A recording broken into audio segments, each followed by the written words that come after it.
The human race is experiencing a whirlwind of technological change like we've never seen before. Advances in areas like AI, pervasive intelligence, extended reality, advanced robotics are changing the way we do life.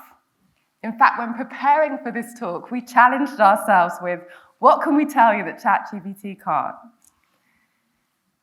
To put this in perspective, industry experts predict that technology is going to advance quicker in the next 5 years than it has in the last 100. A report published by Dell Technologies shows that for secondary school-aged children, 85% of the careers they could go into haven't been created yet. And we're having to move at the speed of tech to keep up. This begs one of the most important questions of our time. How can we thrive in response to the rapid pace of technological change? Hi, I'm Charlotte. And I'm Emma, and yes, we're sisters.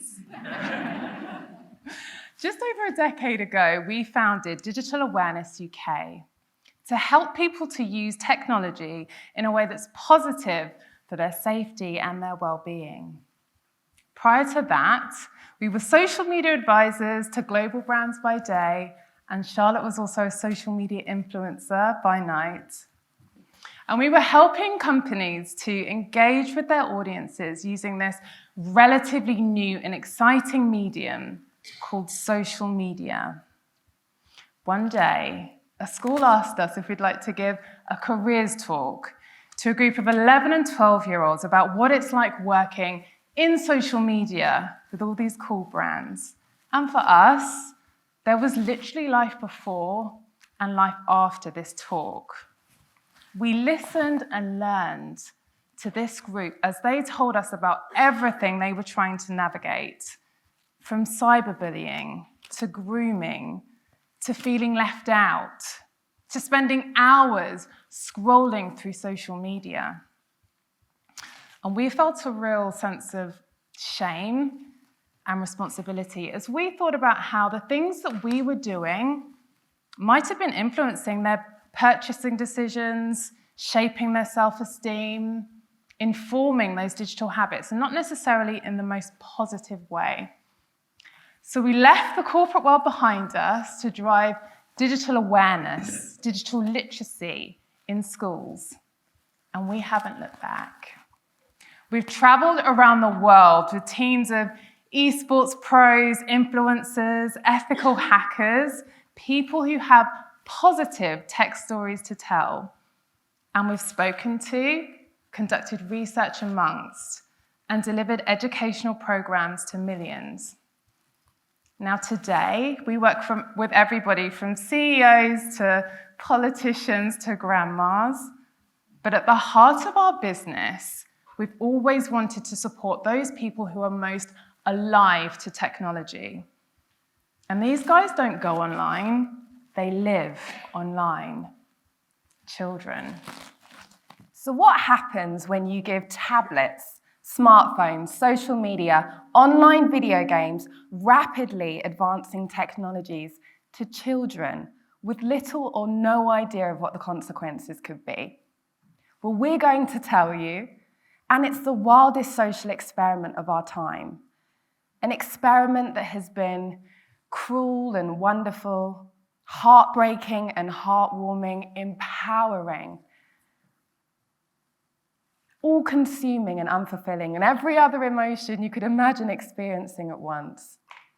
You would have all witnessed this experiment yourselves, looking at families silent in restaurants as they stare at devices, or at children laughing together at the latest TikTok craze. We believe that children are the key not only to understanding the trends that are unfolding today, but what's to come. Digital literacy spikes at ages 14 to 15, before gradually dropping off throughout adulthood and falling again in older age. The things that we're seeing now happening in this digital playground, we'll be trying to wrap our heads around months down the line. In many ways, children are the experts. So what have we learned? Well, we'll start by talking a little bit about some of the things we've learnt over the last decade.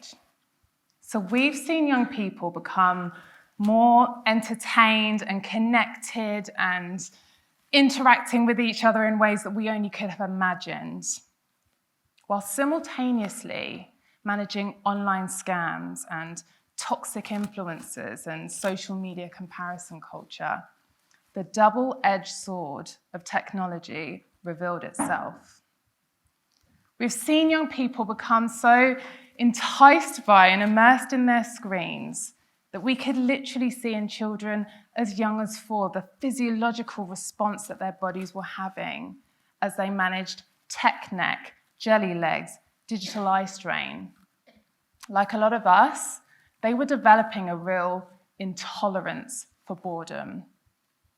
And this rumbled on over the years until we were hit with 2023. And for us, that year was a game changer. Now, what happened in that year? Generative AI tools became mainstream, and young people's imagination and creativity ran wild. Ofcom has found that young people are the biggest users of generative AI. And in fact, they were the drivers behind its mainstream adoption.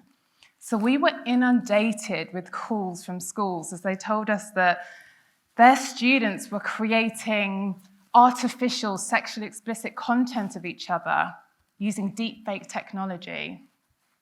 And that's not all deepfake was being used for. In fact, one school called us to say that a student had created an artificial video of their head teacher saying that school was cancelled for the following week. This video went viral, and apparently even some of the teachers believed it. These weren't one-offs. In fact, we conducted some research which found that 78% of schools have had harmful incidences of deepfake technology being used within them. We saw young people using voice cloning apps to replicate each other's voices in real time and play tricks on each other, something that sadly we're now seeing telephone scammers do at scale.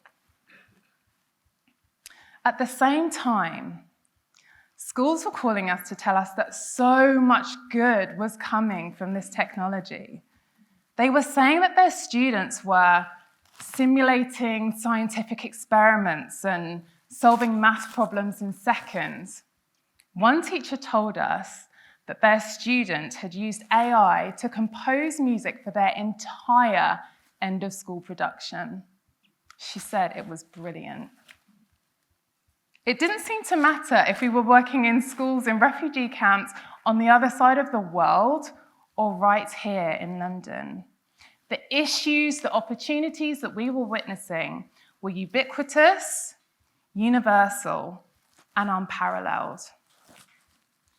Now, of course, children are going to make mistakes, but the teenage brain aside, there are some things that we've observed watching children in this digital playground that we can learn from as adults. What are the skills they have that we need?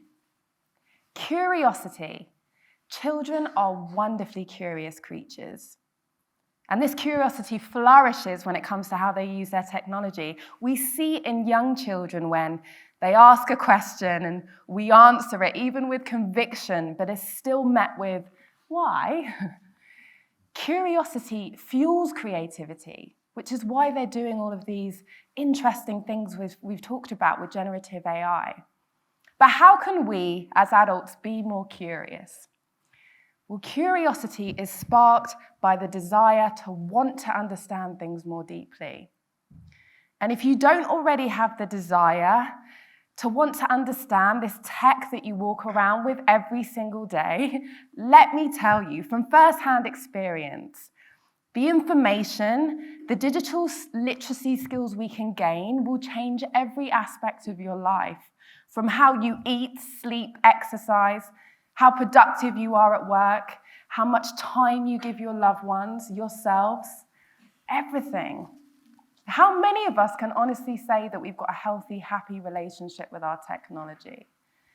Start small if you need to. Listen to the occasional techie podcast or TEDx talk, but don't forget to ask yourself the who's, the what's, the where's, the how's. The second is their ability to adapt. Children adapt to new environments in ways we can only imagine, and we've watched them jump excitedly from one trending app or device to the next. They're expert adapters. In 2013, the digital footprint was the phrase of the moment. Educators, including us, were talking to children about how what they share now will affect them years down the line. But it wasn't long before children were using code names instead of their real names on social media profiles, using disappearing messages to protect their privacy. They were adapting to the emerging privacy challenges in ways we just weren't. So how can we adapt? It's about a mindset shift, embracing a mindset that is open to change and new ideas, shifting from worrying about how technology may change our current ways of working, to thinking about what skills we can gain that will support our future career goals in the age of AI. Let's not get too caught up with rose-tinted good old days or technologies when we didn't need an internet connection to park our cars. It's happening, and we need to get better at adapting. And finally, resilience. Children are managing failure and digital challenges at scale. Our research shows that the majority of teenagers see or experience online abuse every single day. The majority are seeing racist, misogynistic, or homophobic content online every single day. And your average teenager receives over 200 notifications on social media a day. Unless you're part of a school parenting WhatsApp group, that is a lot to get your heads around. But for the most part, they're picking themselves up, learning from their mistakes, and trying to do better tomorrow, all whilst, trying to embrace the opportunities in front of them. Adults, most of us are terrified of failure. Terrified, we don't bounce back easily. But when it comes to our technology, please accept that failure is inevitable. Chances are you will get scammed. You will get caught out prioritizing your device over your loved ones. You will get caught up in some contentious debate on social media. Say something you wish you hadn't. But when this happens, let's take the learnings and see how we can do better moving forwards. Children have shown us that in order to thrive, curiosity, how we adapt, and building our resilience is key. So we've heard a lot about all the skills that young people have when it comes to managing all of this. But what about us? What can adults bring to the table? Well, we have lived experience. We have wisdom. We know how it feels to be bullied, to be left out. We understand context. We have emotional intelligence, not artificial intelligence. There's not a piece of technology out there that would stop me from calling my sister if I faced a serious challenge in my life. I might go to technology to verify if the advice she gave me was helpful, but it wouldn't replace her. These skills are incredibly powerful, not just for ourselves, but when shared with young people. So let the skills swap begin. We wanted to leave you with a thought as we close our talk. The technology that we're using today, in this moment, is the least engaging, the least immersive, the least interactive, educational, the least human-like it ever will be. So if we want to thrive as this digital landscape whizzes around us, we have to reach for the superpowers that we've had within us all along. Our ability to be curious, to adapt, to be resilient. So welcome to the digital playground. Thank you.